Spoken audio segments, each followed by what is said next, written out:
I'm Gary Anthony Ramsey with your Hour News Now Rewind. Stories making headlines for the week ending April 16, 2011. Our top stories include: the president lays out his plan to cut the deficit, then gets blasted by would-be Republican rivals.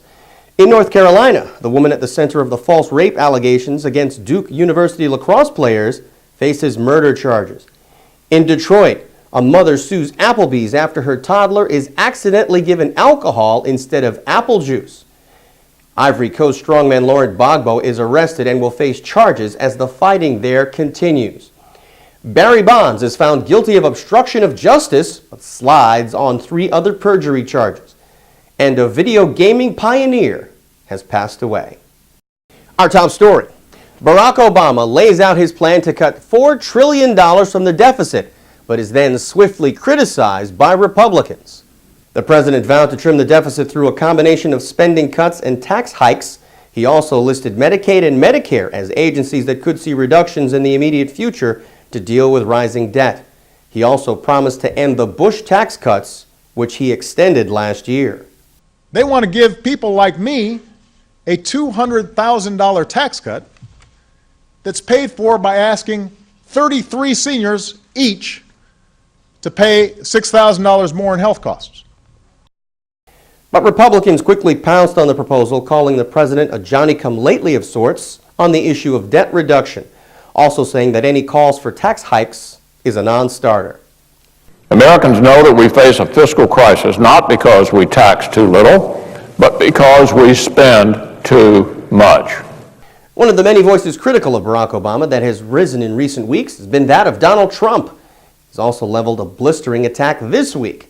The real estate mogul's main focus has been spouting discredited theories about Barack Obama's birth records. As a result, Trump himself has been the subject of criticism, coming from some black celebrities, including Bill Cosby. Run now. Start running now. But the only thing he's running is his mouth. Well, on that note, Bill Cosby, we'll see if he runs. We'll see. I don't care. Singer John Legend jumped into the fray, describing Trump's birth certificate rhetoric as, quote, racist BS. Despite the blowback, Trump says he has a, quote, great relationship with the blacks. He calls Barack Obama's strong approval numbers in the black community frightening. In Durham, North Carolina, the live-in boyfriend of the woman who was at the center of the Duke false rape allegations has died. Now Crystal Mangum faces murder charges in his alleged attack. 46-year-old Reginald Day succumbed to shoulder and back stab wounds he allegedly received at the hands of Mangum. This is the second violent felony arrest for her since the Duke lacrosse case made headlines in 2006. She accused 3 white men of assaulting her during a party, but no evidence in the case and solid alibis for the men in question led to all of the charges being dropped. In New York, still more questions than answers in the case of a distraught mother who killed herself and 3 of her children by driving off of a dock and into the frigid waters of the Hudson River. Police say 25-year-old LaShonda Armstrong was in the minivan with her 3 sons, ages 10, 5, and 2, and her 11-month-old daughter. Upset after getting into a fight with her boyfriend, she reportedly told the children, quote, if I am going to die, we're going to all die together. Her 10-year-old son survived by climbing out of the rear window as the van sank, then swimming to shore.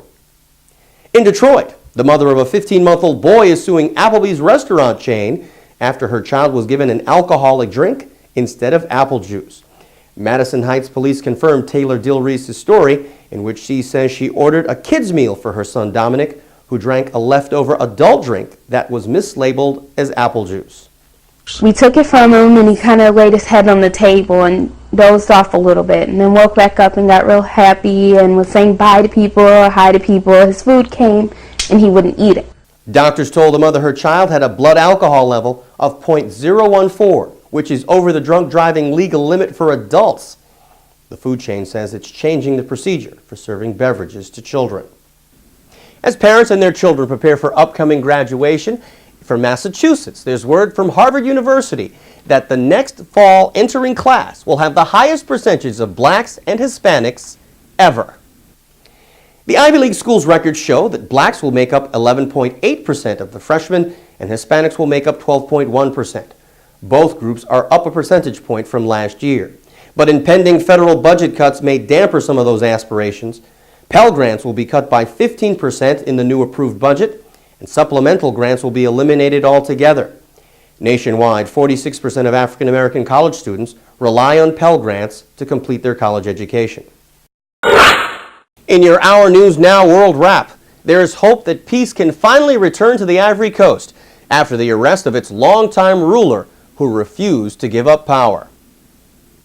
Laurent Gbagbo was captured in his underground bunker after it was bombarded by French and United Nations troops. Soldiers loyal to Gbagbo have been fighting troops loyal to Alassane Ouattara since November. The UN says Ouattara is the rightful ruler of the Ivory Coast after winning an election there last November. The dispute has led to a civil war that's left thousands of people dead, thousands of others displaced by the violence. Laurent Gbagbo is likely to stand trial in connection with the deaths of civilians killed by his troops. In Uganda, an opposition leader is grazed by a bullet after being shot in a protest in Kampala. Kizza Besigye has lost to current President Yoweri Museveni 3 times in back-to-back elections and was arrested in recent demonstrations that were broken up by police. The U.S. State Department says it's urged Uganda to respect the rights of its citizens to demonstrate peacefully. In France, women who wear full veils have started receiving fines there this week after a new law that bans the niqab went into effect. The law that's been spearheaded by French President Nicolas Sarkozy fines women up to $200 and forces them to take a so-called re-education citizenship class. Men who force the women to wear full veils can face fines of up to $41,000. Mr. Sarkozy faces an upcoming election, and critics say the new law is part of his strategy to appeal to anti-immigrant conservatives. Supporters of the law say the full veils symbolize the oppression of women and is not consistent with French values. That's your World Wrap.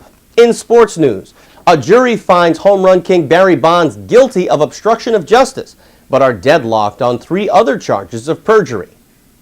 Jurors say they concluded that Bonds had been evasive before the grand jury, but they disagreed on whether he knowingly lied to the panel about using performance-enhancing steroids or human growth hormones.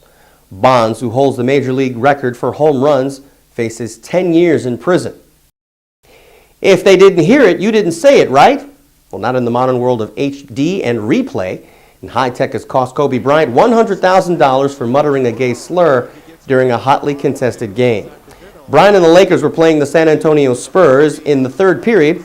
Bryant was hit with a 15th technical foul of the year. The angry Kobe called out to the referee who teed him up, and then the double F-bomb rolls across his lips. Some groups from the gay and lesbian community have expressed their unhappiness with Kobe. He issued an apology saying that his actions did not reflect his feelings toward the gay and lesbian community. But after reviewing the tape, the NBA slapped the All-Star with a $100,000 fine. Superstar Serena Williams is back on the court after a brush with a serious illness. The 29-year-old donned an all-pink bodysuit to take strokes on an LA court. The 13-time Grand Slam singles champion and former #1 ranked player hasn't played an official match since she won a title at Wimbledon last July. Williams was stricken with a deadly pulmonary embolism in her lung several weeks ago. In entertainment news, the highest-ranking black at NBC Universal announces her retirement after more than 35 years in the news and entertainment business. 58-year-old Paula Madison will leave the media giant on May 20th. Madison started her career as a print reporter, moving on to television and eventually rising through the very competitive ranks to become news director of the NBC flagship station in New York. Then on to general manager of KNBC, then to executive vice president and chief diversity officer for NBC Universal. She helped quiet the objection of national black groups to clear the path for the upcoming NBC-Comcast merger. And finally, if you've ever played a home video game system in, say, the last 30 years, then you certainly know the work of this pioneer. Technical engineer Gerald Lawson has passed away. Lawson created the very first video game console and cartridge system that allowed once clunky, boring box systems to become portable. Lawson led the team that created the Fairchild Channel F, a system that would later be copied by the Atari Corporation. Lawson's company was outmarketed by Atari, but the original design was his.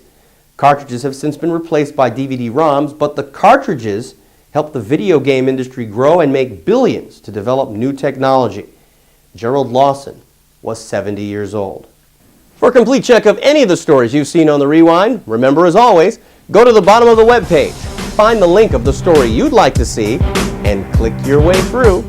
That's your Hour News Now Rewind for this week. I'm Gary Anthony Ramsey.